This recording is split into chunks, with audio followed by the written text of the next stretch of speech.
হাসতে গিয়ে বাদাম পড়ে গেছে মুখ থেকে। আমার গায়ে পড়েছে, খাচ্ছি তুলে তুলে। বাদাম ছিটকে পড়েছে হাসতে গিয়ে। উই উই ঠিক তো আর করবি আর করবি আর করবি আর করবি করবি করবি করবি। আবার আবার আবার আবার আবার উনি বাবা, আমার পেট পেটে গেল, আমার পেটে পেটে গেল তো।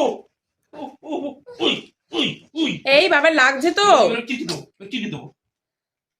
বাদাম বেরিয়ে যাচ্ছে, হাসতে গিয়ে বাদাম পড়ে গেছে মুখ থেকে। আমার গায়ে পড়েছে, খাচ্ছি তুলে তুলে। বাদাম ছিটকে পড়েছে হাসতে গিয়ে। আবার শুরু হয়ে গেছে, আবার শুরু হয়ে গেছে আমার পেটে। বাবা লাগছে তো মাম্মা, আর এতক্ষণ তো ঘোরা ঘোরা করে বাবাকে বিরক্ত করলি।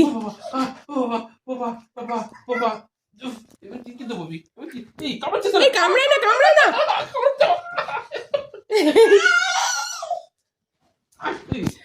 তো এতক্ষণ ধরে বাবাকে বিরক্ত করছিল, আমি একটু শর্ট ভিডিও করছিলাম, তো সেই ফাঁকে বাবার কাছে ছিল, তো এতক্ষণ ধরে বাবাকে বিরক্ত করছিল। তো ঘোরা হবে যেহেতু ঘোরা হচ্ছে না, ও কাঁদছে, এতক্ষণ এখন পেটের উপর নাচছে বসে বসে। একটু কমে গেছে, একটু কমে গেছে, একটু কমে গেছে।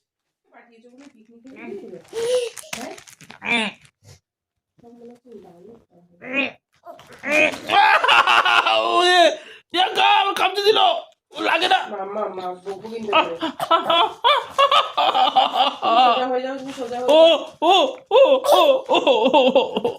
হ্যালো বন্ধুরা, welcome back to my channel. তোমরা কেমন আছো? নিশ্চয়ই ভালো আছো। তো আমিও খুব ভালো আছি।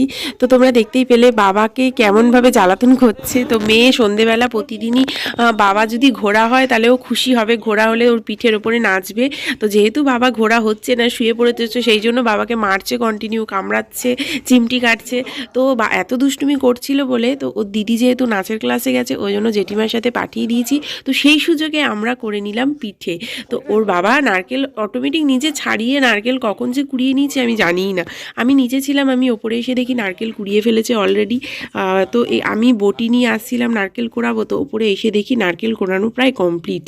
তো যাই হোক, নারকেলও যখন কুড়িয়েই ফেলেছে, তারপরে আমি নারকেলের পুরটা বানিয়েই ফেললাম। পুর বানিয়ে চালের গুঁড়ো মেখে নিলাম। তো মেয়ে নেই, সেই সুযোগে আমি তাড়াতাড়ি করে আমি আর আমার বর মিলে পিঠে বানিয়ে নিলাম, ভাপা পিঠে। তো আজকে যেহেতু পৌষ পার্বণ, তো সবাই নিশ্চয়ই পিঠে খাচ্ছ বাড়িতে, তো আমরাও পিঠে খাচ্ছি। তো সবাই হয়তো অনেক ধরনের পিঠে খাবে, তো আমাদের আজকে এক ধরনেরই পিঠে করা হয়েছে, বেশি পিঠে করা হয়নি। তো মেয়ে এত যেহেতু দুষ্টু, সেই জন্য সেই সুযোগে আর করা হয় না। কতক্ষণ ধরে একটা পিঠে করতে যদি 10 মিনিট চলে যায়, তো বাকি পিঠে করবো কখন? তো পৌষ পার্বণ আর শীতকাল মানেই হলো পিঠেপুলির দিন। তো আবার আজকে যেহেতু এক ধরনের পিঠে খাওয়া হচ্ছে, তো আরও তো দিন রয়েছে, তো আবার আরেক দিন খাওয়া হবে। তো যাই হোক, আমি পিঠে বানানো পারি না যেহেতু, তো আমি চেষ্টা করি যতটা পারি ডিজাইন করতে। আমি সত্যি কথা বলতে ফার্স্ট টাইম বিয়ের পরেই পিঠে বানানো শিখেছি, আর বিশেষ করে ডিজাইনটা আমার বরের কাছেই শিখেছি। হ্যাঁ, তো আমি ভেতরে পুর ভরি ঠিকই, পুরটা এবার ঠিকঠাক করে না হলে পিঠে খেতে ভালো লাগে না, সেই জন্য বর আমাকে ভালো করে দেখিয়ে দিচ্ছিল যে এইভাবে পুর ভরে এইভাবে মুখ বন্ধ করতে হয়। তো আমি যেহেতু পারি না, তো ওর কাছ থেকে একটু শিখে নিলাম। বাহ, হেভি পিঠে হয়েছে, দারুণ দারুণ। দেখি দেখি, প্রথমে লাইটটা জ্বালাও। তো এখন শীতকালে পিঠের পর্ব চলছে, প্রথমে এরকম ভাবে গোল করে পিঠে বানানো চলছে। এখন নারকেলের পুর হয়ে গেছে, এই যে এইগুলো বানানো হয়েছে। তো আমি বানাতে পারি না, তো আমার বর আমাকে পিঠে বানানো শিখিয়ে দিচ্ছে।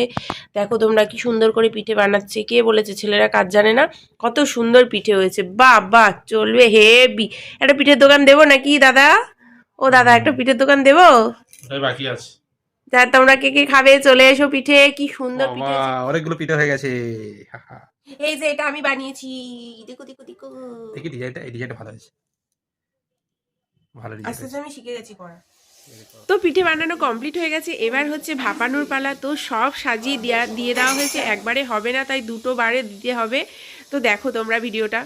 দেখো টেস্ট, দেখো কেমন হয়েছে, টেস্ট দেখো, খেয়ে দেখো। বাবা, আমি এর সামনে খাবো? টেস্ট দেখো কেমন হয়েছে, ভালো খেতে হয়েছে? এটা মনে হচ্ছে আমার বানানোই। হ্যাঁ, তোমার বানানো পিঠে তুমি খাচ্ছ, খাও। এটা তুমি বানিয়েছি? হ্যাঁ, যখন বানা করছো, বাটি নিয়ে আসতে গেছে পিঠে খাবে বলে। ঠিক আছে, তুমি বানা করছো, আমি দিচ্ছি দিচ্ছি দিচ্ছি দিচ্ছি দিচ্ছি দিচ্ছি দিচ্ছি দিচ্ছি, দাঁড়াও। তুমি বাটি নিয়ে এসছো পিঠে খাবে বলে, একটু দাও, একটু গালে দিয়ে দাঁড়াও, বলতে। আচ্ছা, আমি দিয়ে দিচ্ছি মাম্মাম, একটু একটু দিচ্ছি। হা করো, হা করো, হা করো, হা করো, ওই তো মা দিচ্ছে, হা করো। জিভ দিয়ে চাটছে আবার না। আচ্ছা, বাটি দিয়ে দাও, নাও খাও। বাবা, ওরে বাবা, কেমন খেতে, ভালো হয়েছে না? খেয়েছো? হ্যাঁ খাবো